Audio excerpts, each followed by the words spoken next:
I never feared, I still never fear of sharing the Jesus Christ. They say, why, Ali, why would you do this? Why I shouldn't do this? It's like you everything you need in your life is in Jesus Christ. What do you want? I mean, what do you want? Seriously.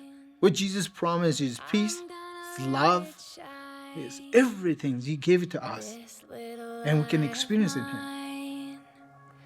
I'm gonna let it shine. Why not follow Him then? I'm gonna let it shine. Let it shine. The number one question I can find asked of Jesus wasn't about heaven or hell or is that a sin or who goes to heaven. It was, why do you associate, why are you friends with people like that? That's the heart of Flatirons. Is like, why do you even care about those people? And I think at Flatirons we all realize that we are those people, right? We have a heart for lost and broken, and we always want to be asked the same question, like, nobody cares about them, why do you? Well, there you go. Nobody wants to go there, why do you? There you go. That's who we are. I always thought was something's wrong with me. It was wrong because I was growing up in a civil war. I get shot, trauma, PTSD. During the last time when the Taliban took over Afghanistan, in my village, they tortured, they killed. I was so miserable. I skipped to the mountainous area. I wanted to just end my life, to die, basically, in the war.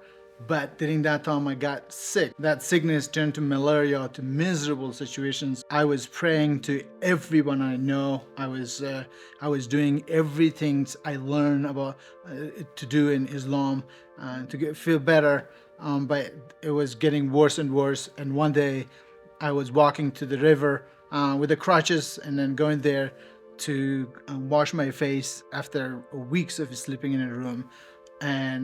And then I fall in a ditch. At that moment, the first time ever I called in Jesus' name, I said, Jesus, I know, I believe in you. You are the prophet who bring dead to life, who are able to heal the sick.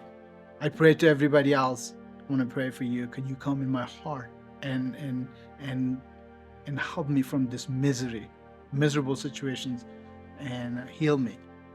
The next day I woke up, I was healthier than ever before. I even forgot that I was sick. Since then, it was deep down in my heart to know about Jesus, who He is exactly. But I had no knowledge, nothing in my head. There was no access to Bible, no access to Christians, nothing. When I came here in 2006, shortly after that, a dear friend in Afghanistan, he reached out and said, Pastor Jim, is there any way that you could help us dig a well? And I remember the first time I went there and met with elders, they didn't ask for money. They didn't ask for medicine or food. They asked for education. We need a school. Well, why? Don't you? Because if our children don't have an education, we just go back to the way it was. And I said, okay, well, here we go. So I was teaching a series on the least, the people that nobody cares about, the down and out. And towards the end of that, I shared that request. And so I held up this rug, and it wasn't a fancy rug, but it was a gift. And I laid it on the front of the stage, and I said, hey, we've never done this before, and after we meet, our financial obligations and budget, right? Anything over and above that, let's build a well. And if there's anything extra, maybe we could build a school, and maybe we could build a clinic. And so I prayed, and God took that vision and changed our church. Well, Jesus completely changed my life. I was a person never wanted to leave a single day or hour. I was miserable, and I always thought something is wrong with me. I was running after any opportunity to end my life. But when I meet Jesus, when I learn about Him, the more I learn, the more I find this life is wonderful. This life is a gift to bring joy to other people's life, and experience joy and peace that He promised. I believe that when we partnered with the people in Afghanistan and what God's doing there, People got a bigger vision for their life, for their income, for their vocation. God is moving over there. When Jesus Christ meet Paul on the way of Damascus, Jesus said, Paul, why are you persecuting me?